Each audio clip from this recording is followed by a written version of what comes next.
This podcast is sponsored by Murgitroyd, intellectual property attorneys. For more information on today's guest and our company, visit murgitroyd.com/podcasts.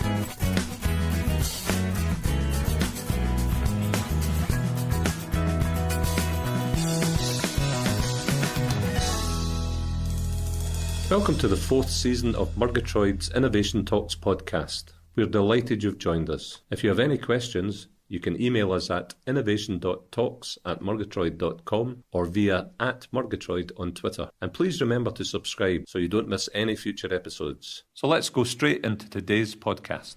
Hello, I'm Catherine Bonner, lead here at the Southampton office of Murgitroyd and Director Patents. I'm excited today to be joined by Bruno Johnson, co-founder and CEO of Cascoda, based in Southampton. Hi Catherine, great to be here. Yeah, really nice to see you, Bruno. Today we're going to talk a little bit about IP in your business and discuss particularly the IP throughout the life cycle of Cascoda so far. And Perhaps if you could give a little bit of background to the company first of all. Yeah, sure. So Cascoda is a semiconductor company. So we make microchips, which are manufactured in Taiwan. We also make modules. So these are radio modules for what's today called the Internet of Things. And we really have a global business. So the majority of our sales are in Asia. Of course, we do have sales in Europe and elsewhere. We now have a branch office in Taiwan and dedicated salespeople in Taiwan. And from that, we're really starting to grow a global business. That's really exciting from a Southampton start. Yes, that's right. Excellent. Company started in Southampton. And so how has intellectual property featured in the life of Cascoda so far? Yeah, so really the company is built around an invention that was something that came out of around 7 or 8 months of intensive research by our CTO. We essentially overcome a problem for Internet of Things radios, which are limited in their transmit power. So they have effective limited range because they are not allowed to shout very loud. So what we've done is invented a more efficient type of receiver architecture that allows us to listen better. So we get better range by listening better rather than shouting louder. That all sounds very simple. It's actually a very complex mathematical transform that is used for this. And the 6 or 7 months of intensive research goes to show how hard it is, yes. But solving a problem, a really good indication of something that can be protected with a patent application. That's right.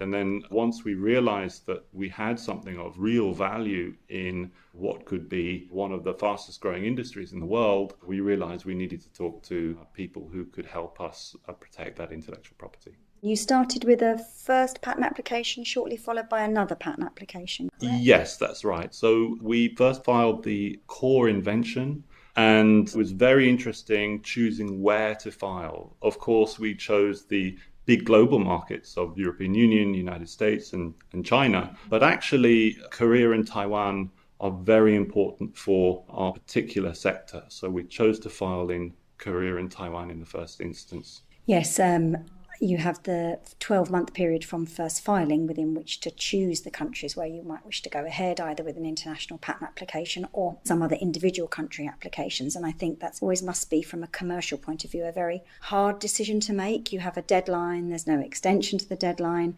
and there's not an infinite amount of money, I would think, no? Yes, that's right. And also there's some uncertainty about how the industry will unfold and evolve over the 20 plus years life of the patent. So a little bit of judgment is needed, and expert advice is crucial, I'd say, in that. Yes, and you're really crystal ball gazing where the business, where the invention, where the industry might go over that projected 20 years. Very difficult. Well, hats off to you for coming to those conclusions, reaching decisions about where to file, and we now have all of those patents granted. That's right, yes. And the process of writing the patents, we had some experience of writing patents before, but we tend to write a detailed engineering document.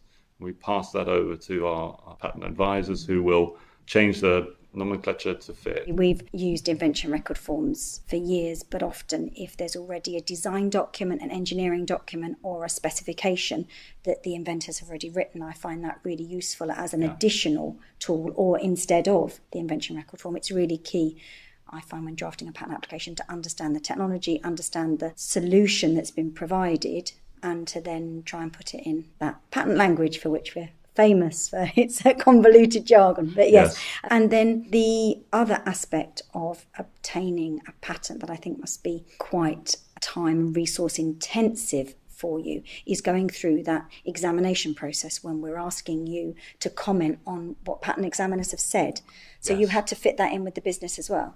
Yes, absolutely. And so there was a little bit of pain, I would say, in that process. I think the biggest pain was with the first examiner that saw it, and that was actually not the UK, it was the European Union. And I think there was a lack of understanding on the patent examiner's side, but we were very firm in our response and really were able to more than demonstrate, I'd say prove that this is actually something completely and original and new rather than something more... that would have been obvious. Yeah, we're always arguing and presenting arguments to, in that instance, the European Patent Office under a European patent application, that we have a new solution and this is innovative and non-obvious in the field.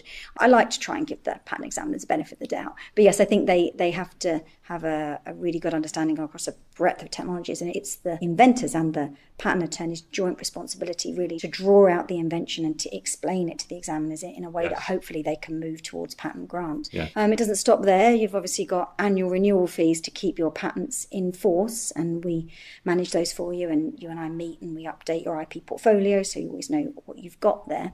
And you are using the rights in the countries where you have them, are you now? Yes, we are, yes. So we are actively selling our product into virtually all the jurisdictions which we have filed in, which is really fantastic. Excellent. And now moving on to the next, or perhaps one of the next stages of the product development and the product life cycle, you have moved into branding and trademarks as well. Yes, that's right. So, of course, Cascoda is becoming known in the market. We are involved in the standards for Internet of Things protocols. Actually, I was elected vice chair of the Marketing and Communications Work Group of the Open Connectivity Foundation last week. So yes, branding's becoming increasingly important. And yes, we have filed our relevant trademarks. Yes, I think, and you've chosen, again, all intellectual property rights being territorial, you've chosen to go with relevant trademarks for your products in your key territories. So yes, absolutely really important. Well, congratulations on the appointment. No doubt more work involved in that as well. Yes. No, that's really good. And I think we like to keep in touch. We tend to meet every 3 months or every 6 months, just go over the IP portfolio you have and keep on our radar any new developments you might have, and to aim to capture those before there's any disclosure outside terms of confidence if we're looking to file a patent application. Absolutely. And just hopefully be along there with you and along the journey. I've talked about invention record forms, but I think also educating everybody within the company about the importance of your intellectual property is important, as well as where the invention record form is stored on the server. Yes. But yes, and you have now additional members of staff, so you are building the company and building the knowledge about IP. Yes, that's right. So as we build the company, of course, some of our members of staff are relatively young and don't have the experience that some of the perhaps older employees that we've hired more recently have. And yes, it's very important for them to be informed about the process and what they need to do and how they need to record things. Yeah. And just to have IP really sounds like IP is the core of Cascoda. So that's... Yes, absolutely. Yeah, I would say the value of Cascoda is really the intellectual property, the designs that sit on top of that intellectual property, and the customer sales. And I see each as magnifying the value of the company with a direct multiple each time. Yeah, no, that's a really fascinating insight into Cascoda. Thank you very much for your time, Bruno. Thank you, Catherine.